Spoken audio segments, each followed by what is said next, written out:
Hello बच्चों, क्या हाल चाल। आप सभी का स्वागत है हमारे यूट्यूब चैनल स्मिथ केमिस्ट्री वाला में। और आज हम डिस्कस करेंगे डी ब्लॉक के एलिमेंट्स।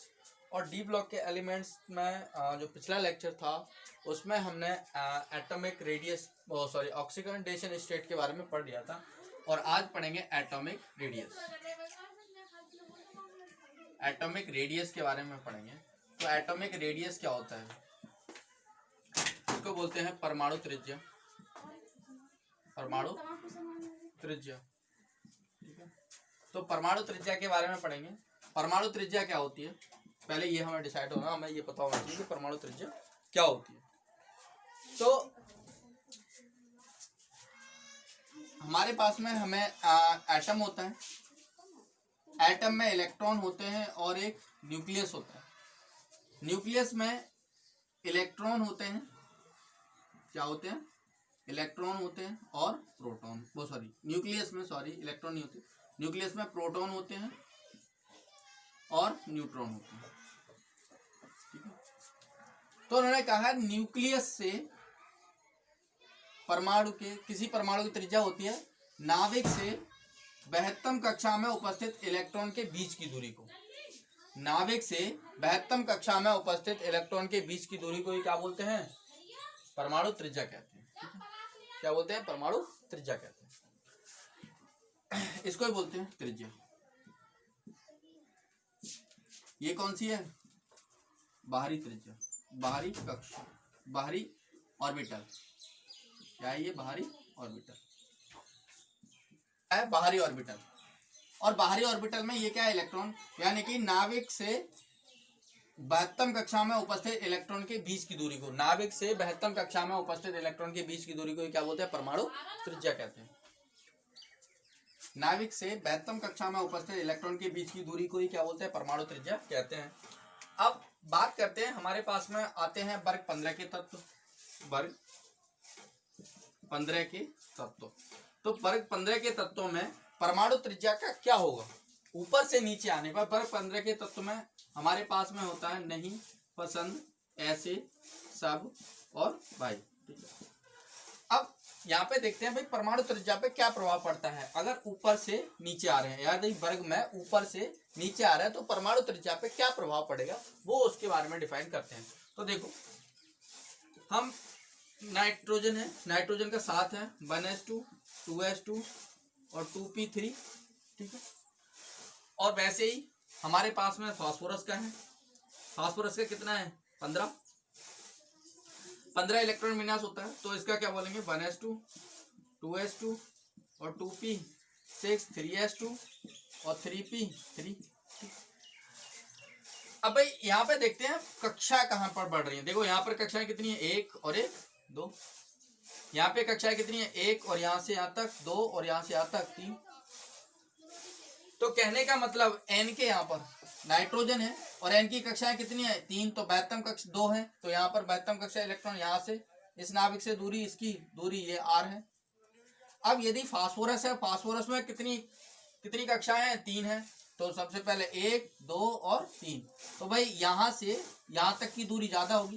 कहने का मतलब यहाँ से ये फास्फोरस की परमाणु त्रिज्या ज्यादा होगी किसके? नाइट्रोजन की अपेक्षा। क्योंकि नाइट्रोजन में क्या होता है? 2 कक्षक पाए जाते हैं, जबकि हमारा जो फास्फोरस है उसमें 3 कक्षक पाए जाते हैं, ठीक है। यानी कि वर्ग में ऊपर से नीचे आने पर, वर्ग में ऊपर से नीचे आने पर परमाणु त्रिज्या का मान बढ़ता है।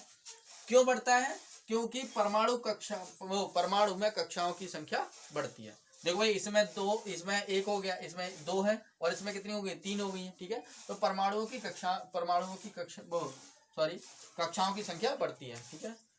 तो वर्ग में ऊपर से नीचे आने पर परमाणु त्रिज्या बढ़ती है, क्योंकि ऊपर आने पर वर्ग में ऊपर से नीचे आने पर परमाणु त्रिज्या बढ़ती है, क्योंकि परमाणु क्रमांक बढ़ने के साथ साथ परमाणु की कक्षाओं भी बढ़ती है, ठीक है। अब आता है आयनन विभव। हेडिंग डालेंगे आयनन विभव। नेक्स्ट हेडिंग है आयनन विभव। आयनन विभव, ठीक है। आयनन विभव या इसको बोलते हैं आयनन एंथैल्पी। क्या बोलते हैं? आयनन एंथैल्पी। आयनन एंथैल्पी, ठीक है। इन दोनों के नाम से जाना जाता है। एनसीईआरटी में आयनन एंथैल्पी है और उसमें क्या है, आयनन विभव है, ठीक है। ये देख लेते हैं। अब भाई आयनन एंथैल्पी होती क्या है, पहले ये सुन। आयनन एंथैल्पी होती है कि हमारे पास में नाइट्रोजन है, ये नाइट्रोजन की गैसीय अवस्था में से एक इलेक्ट्रॉन को निकालने में लगी ऊर्जा के मान को ही क्या बोलते हैं, आयनन एंथैल्पी बोलते हैं, आयनन ऊर्जा कहते हैं। यानी कि किसी परमाणु की गैसीय अवस्था में से एक इलेक्ट्रॉन को निकालने में लगी ऊर्जा के मान को आयनन एंथैल्पी कहते हैं। किसी परमाणु के गैसीय अवस्था में से एक इलेक्ट्रॉन को निकालने के लिए जितनी ऊर्जा की आवश्यकता पड़ती है भाई उसकी क्या कहलाती है, आयनन एंथैल्पी कहलाती है। अब भाई वर्ग में इफेक्ट क्या पड़ता है, हमारे पास में नाइट्रोजन है, फॉस्फोरस है, आर्सेनिक है, एसबी है और बिस्मिथ है। भाई वर्ग में ऊपर से नीचे आ रहे हैं, क्या प्रभाव पड़ेगा आयनन ऊर्जा पे। भाई एन में कितने कक्षक हैं, 2। पी में कितने हैं, 1, 2 और 3। कितने कक्षक हैं, 3। तो यहाँ पे 3 कक्षक हैं भाई, यहाँ पे 3 कक्षक हैं। तो ये बताओ, और हम जानते हैं कि कहने का मतलब ये इस पे क्या होता है, माइनस चार्ज होता है और इस पे प्लस चार्ज होता है। तो इनमें कौन सा बल होता है, आकर्षण बल। कौन सा बल होता है, आकर्षण बल। माइनस और प्लस के चार्ज बीच में कौन सा बल होता है, आकर्षण बल। और आकर्षण बल के कारण ये एक दूसरे से बंधे होते हैं, आकर्षण बल के कारण ये एक दूसरे से बंधे होते हैं। इनके बीच की दूरी, नाभिक और इलेक्ट्रॉन के बीच की दूरी बढ़ती जाती है, आकर्षण बल कम होता जाता है। और कम होता जाता है तो यहाँ पर ये बहुत ढीले से बंधा होगा तो जल्दी निकल जाएगा। अगर ये पास में बहुत ही स्ट्रॉन्ग आकर्षण बल होगा तो मतलब स्ट्रॉन्ग आकर्षण बल होगा तो ये प्रबल मतलब बहुत ही ताकत लगानी पड़ेगी इसको निकालने के लिए, ठीक है।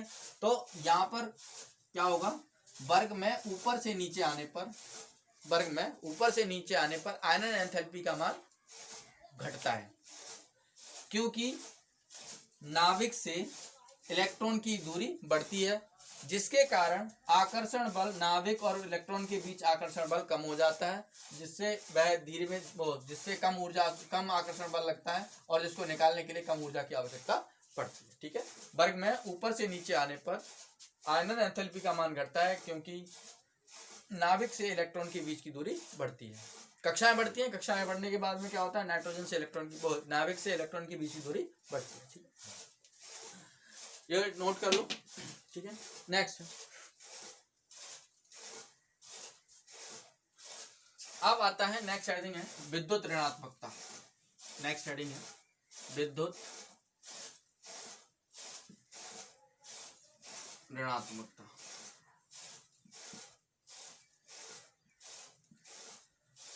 विद्युत ऋणात्मकता इसको बोलते हैं इलेक्ट्रोनेगेटिविटी।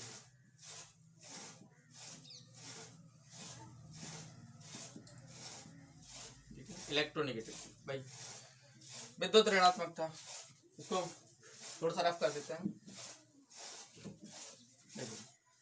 सुन लेते हैं भाई। हम जानते हैं भाई, हमने जब पढ़ रखा है स्कूल में कि यदि हम किसी अधातु से धातु की तरफ जाते हैं तो धातु की तरफ जाते हैं तो विद्युत ऋणात्मकता का मान कम होता है, ठीक है। विद्युत ऋणात्मकता का मान कम होता है। अब हमारे पास में ये क्या है, अधातु है। क्या है ये, अधातु। ये भी क्या है, अधातु है। और ये क्या है, उपधातु है। और ये भी क्या है, उपधातु है। और ये क्या है, धातु है। अब देखो धातु से वो अधातु से धातु की तरफ बढ़ रहे हैं, ठीक है। धातु से धातु की तरफ बढ़ रहे हैं तो कहने का मतलब नाइट्रोजन से बिस्मिथ तक जा रहे हैं, यानी कि ये नाइट्रोजन एक धातु और कहाँ तक जा रहे हैं, धातु तक जा रहे हैं। तो विद्युत ऋणात्मकता का मान वर्ग में ऊपर से नीचे आने पर घटता है। विद्युत ऋणात्मकता का मान वर्ग में ऊपर से नीचे आने पर घटता है, क्योंकि तत्वों की धात्विक प्रकृति बढ़ती है। कौन सी प्रकृति बढ़ती है, धात्विक प्रकृति। धात्विक प्रकृति बढ़ती है, धात्विक जो मेटालिक नेचर है ना वो बढ़ता है। मेटालिक नेचर बढ़ता है तो माइनस से प्लस की ओर आते हैं, ठीक है। तो हमारी नाइट्रोजन की विद्युत ऋणात्मकता कितनी है, 3 है। और ये 2.2 है, वो 2.2, ये 2.0 है, और ये 1.8 है, और ये 1.8 है। ठीक है, तो यानी कि विद्युत ऋणात्मकता ऊपर से नीचे आने पर घट रही है भाई। अब घट क्यों रही है? क्योंकि उनकी धात्विक प्रकृति बढ़ रही है। अच्छा, नेक्स्ट हेडिंग है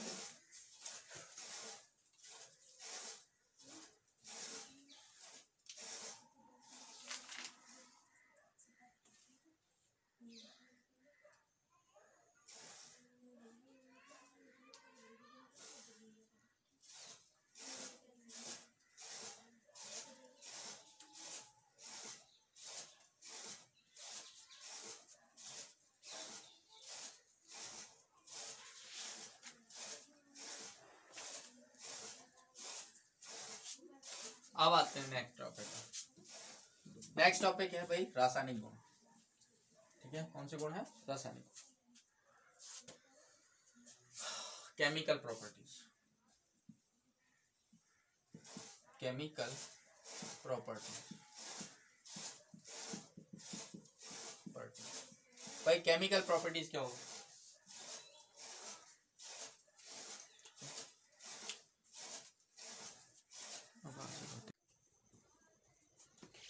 तो केमिकल प्रॉपर्टीज में देखें भाई, सबसे पहले है हैलोजन से क्रिया, यानी कि क्लोरीन से क्रिया बोल सकते हैं, क्लोरीन से क्रिया। तो क्लोरीन से क्रिया बोल सकते हैं या हैलोजन से क्रिया बोल सकते हैं। तो यहाँ पर एक टॉपिक और डालो, हैलोजन से क्रिया। हैलोजन से, हैलोजन तत्वों से क्रिया, सॉरी, तत्वों से क्रिया। ठीक है, हैलोजन से क्रिया।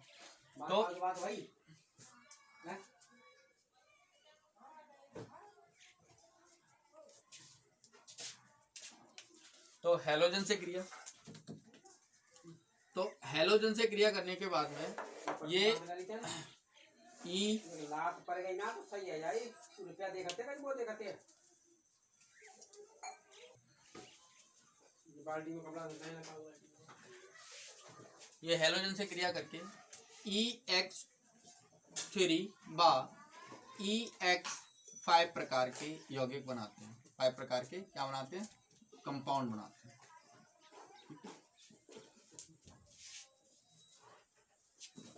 देखो भाई, हैलोजन परिवार के तत्व, यहाँ पर ई हमारा क्या है? नाइट्रोजन परिवार है, नहीं पसंद, ऐसे सब भाई। ठीक है, ये है। और एक्स यहाँ पर क्या है? Cl2 है, Br2 है, I2 है, F2 है। ठीक है, ये तुम्हारा हैलोजन परिवार है। ठीक है, तो रिएक्शन करेंगे भाई। कहने का मतलब यहाँ पे क्या है कि हैलोजन तत्वों से क्रिया हो रही है, किसकी? नाइट्रोजन परिवार की। नाइट्रोजन परिवार क्या होता है? नाइट्रोजन परिवार हैलोजन परिवार से क्रिया करके EX3 तथा EX5 प्रकार के कंपाउंड बनाते हैं। ये डालना है। तो भाई रिएक्शन करके दिखाएंगे। N2 प्लस Cl2 रिएक्शन में क्या बनेगा? NCl3 बनेगा भाई। अब यहाँ पे संतुलित करो भाई, इधर कितने हैं? 3, इधर कितने हैं? 3, इधर कितने हैं? 2। तो यहाँ पे विषम है, तो विषम संख्या को हम क्या करते हैं? सम कर लेते हैं। तो 2 3 6 और 3 दूनी 6। अब नाइट्रोजन उधर 2 है, ठीक है, कंप्लीट हो गया। अब देखो फॉस्फोरस से रिएक्शन, Cl2, ठीक है, और क्या बनाएगा? PCl3 बनाएगा। तो 2 और यहाँ पर कितना? 3 और यहाँ पर 2। विषम संख्या को हम सम कर लेते हैं। तो ये नाइट्रोजन ट्राइक्लोराइड बन जाएगा, नाइट्रोजन ट्राइक्लोराइड। ठीक है, और ये फॉस्फोरस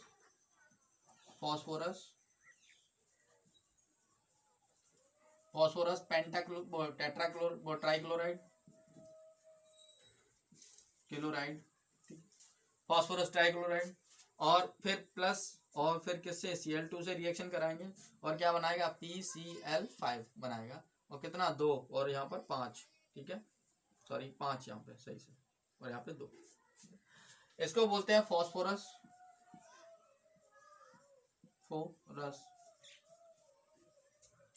पेंटाक्लोराइड,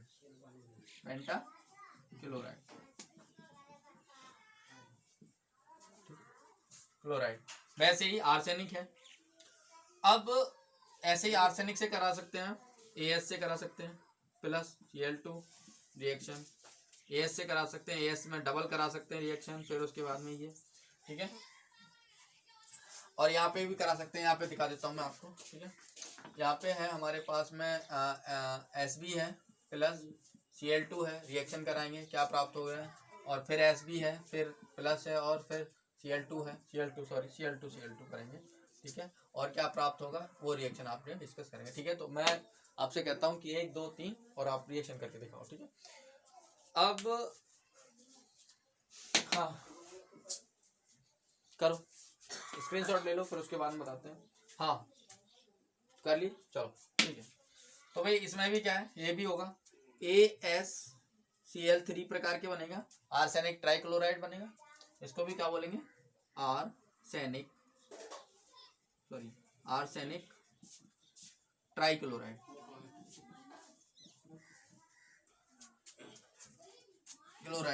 ठीक है। वैसे ही AsCl5 arsenic pentachloride, arsenic pentachloride, ठीक है। आपको समझ में तो आ गया होगा बस, ठीक है, थैंक यू। और अगला रिएक्शन है, आप नोट कर लो, फिर उसके बाद में कर दूंगा।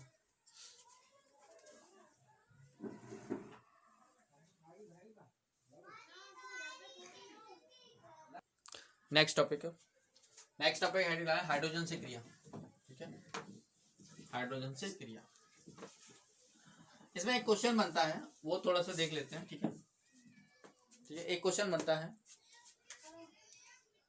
PCl5 बन जाता है लेकिन NCl5 नहीं बनता है क्यों?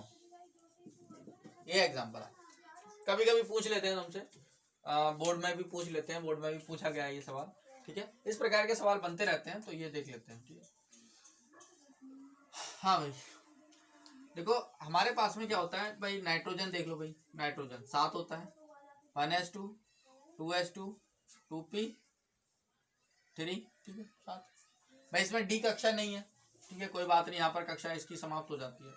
फॉस्फोरस देखें भाई, फॉस्फोरस यहाँ पे phosphorus 1s2 2s2 2p6 3s2 और 3p3, और यहाँ पर भी 3d0 भी होगा, क्योंकि 3 में 3d भी पाया जाता है।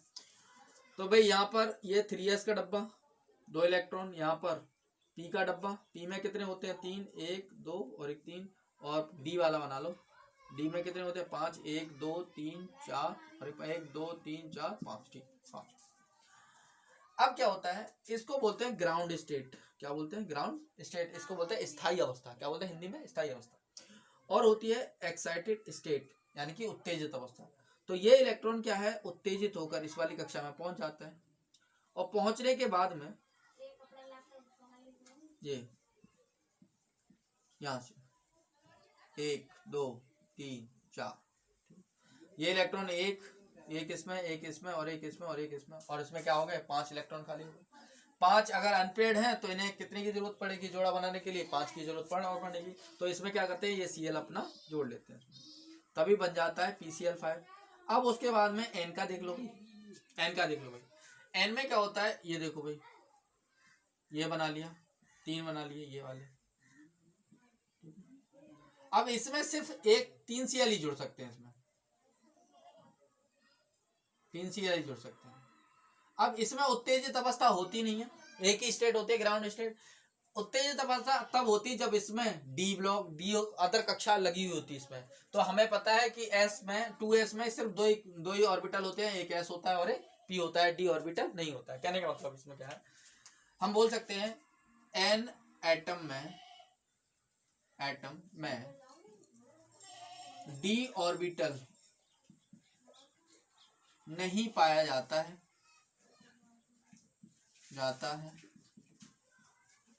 जिसके कारण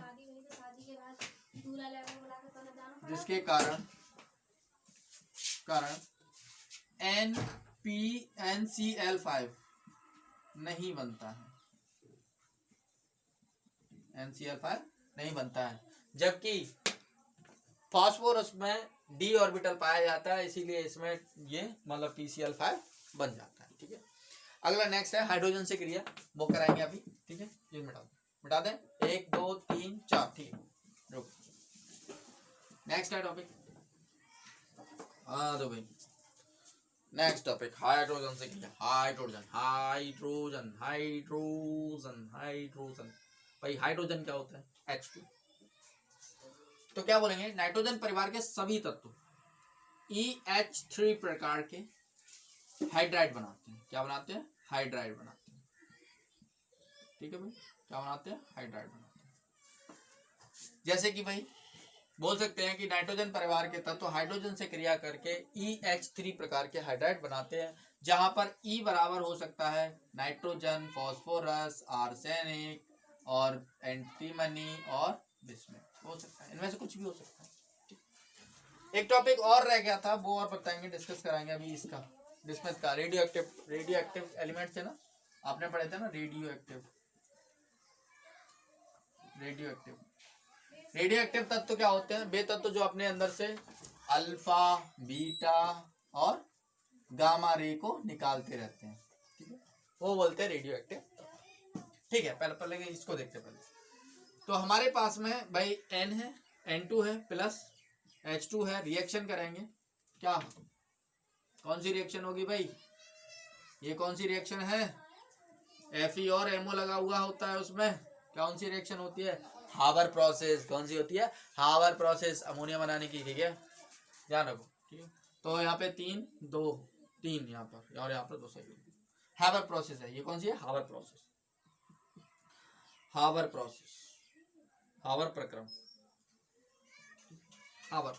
अब आगे देखते हैं, फास्फोरस से करा दो H3, क्या बनाएगी? PH3 बनाएगा, फॉस्जीन। वैसे ही आर्सेनिक है, आर्सेनिक भी हाइड्रोजन से क्रिया करके, सॉरी यहाँ पर 2 से 3 से, यहाँ पर 2 से, यहाँ पर भी 2 से, यहाँ पर भी 3 से। ठीक है, रिएक्शन क्या होता है भाई? बनाएगा हमारा AsH3, आर्सेनिक ट्राइहाइड्रेट। तो ठीक है, ये हो गया कंप्लीट। वैसे ही अदर हम इसको आर्सेनिक Sb भी रख सकते हैं और बिस्मथ भी रखते हैं, BiH3 भी बोल देंगे। ठीक है, आप कर सकते हैं। अभी रिएक्शन दे देता हूँ मैं आपके लिए। ठीक है, Sb प्लस H2 रिएक्शन करो और Bi प्लस H2 रिएक्शन। चलो करो भाई, 1 2 3 4, चलो ठीक है करो। आ गया ठीक है, आगे देखिए नेक्स्ट। अब हाँ, रेडियो एक्टिव तत्व निकालने का तरीका बता देते हैं, फिर उसके बाद में आपको आगे बताएंगे। मिटा दूं मिटा दिया, चलो ठीक है। अब हमारे पास में रेडियो एक्टिव तत्व निकालने का तरीका। ठीक है, एक रेडियो एक्टिव तत्व निकालते कैसे हैं उनके बारे में थोड़ा सा डिस्कस करेंगे। तो रेडियो एक्टिव तत्व निकालने से पहले हमें परमाणु द्रव्यमान का ज्ञात होना चाहिए कि किस तत्व का परमाणु द्रव्यमान कितना है। ठीक है, तो परमाणु द्रव्यमान इसमें मैं देख लेता हूँ, अगर होगा तो Bi का 83।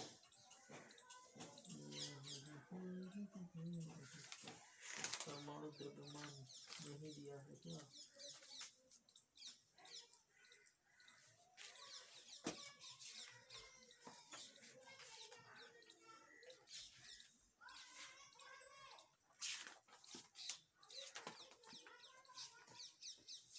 हाँ भाई, परमाणु द्रव्यमान Bi का, जैसे हमें Bi है और इसको बताना है कि ये एक रेडियो एक्टिव तत्व है। ठीक है, क्या है? ये एक रेडियो एक्टिव तत्व, ये प्रूव करना है। रेडियो एक्टिव एलिमेंट, क्या ज्ञात करना? रेडियो एक्टिव एलिमेंट, कि ये रेडियो एक्टिव तत्व है या नहीं है। बिस्मथ जो इसका होता है 210 परमाणु द्रव्यमान, परमाणु द्रव्यमान, परमाणु द्रव्यमान या अणु द्रव्यमान कितना होता है भाई 210। अब 210 होता है तो द्रव्यमान बराबर क्या होता है भाई, द्रव्यमान बराबर होता है प्रोटॉन प्लस न्यूट्रॉन। और रेडियो एक्टिव तत्व बराबर होता है, रेडियो एक्टिव एलिमेंट बराबर होता है न्यूट्रॉन बटे प्रोटॉन, सॉरी प्रोटॉन, ठीक है, न्यूट्रॉन बटे प्रोटॉन बराबर कितना आना चाहिए 1.5 आना चाहिए, 1.5 आना चाहिए। अब भाई देख लेते हैं भाई 120 है और इसका इलेक्ट्रॉनिक विन्यास क्या है 83 है, इसका बहुत सारे परमाणु क्रमांक कितना है 83। तो जितने इलेक्ट्रॉन होते हैं उतने ही क्या होते हैं प्रोटॉन होते हैं, क्योंकि हमारा परमाणु क्या होता है उदासीन होता है, जितने प्रोटॉन उतने इलेक्ट्रॉन, जितने इलेक्ट्रॉन उतने ही प्रोटॉन। तो जेड बराबर भाई, जेड बराबर कितनी है भाई 83। तो प्रोटॉन की संख्या भी कितनी होगी 83 होगी, ठीक है 83 होगी प्रोटॉन की संख्या, प्रोटॉन, ठीक है। जब इलेक्ट्रॉन की संख्या 83 है तो प्रोटॉन की संख्या भी 83 होगी, तो लगा दो भाई। अब हमारे पास में 210 है, 210 माइनस 210 माइनस 83 कर देंगे, कितने बचे निकालो भाई, 3 गए 7 बचे, यहाँ पर 107 बचे और 20 उसमें से बचे 27 बचे, 127 भाई 127 क्या है न्यूट्रॉन है, बटे कितना कर ले हम 83, तो 83 एक कम आ जाएगा ये और 83 पंजे आ जाएगा, देख लो चेक कर लो, चेक कर लेना इतना ही आएगा, ठीक है। Thank you for watching my video, अगर आपको अच्छा लगा हो चैनल तो प्लीज सब्सक्राइब, थैंक यू।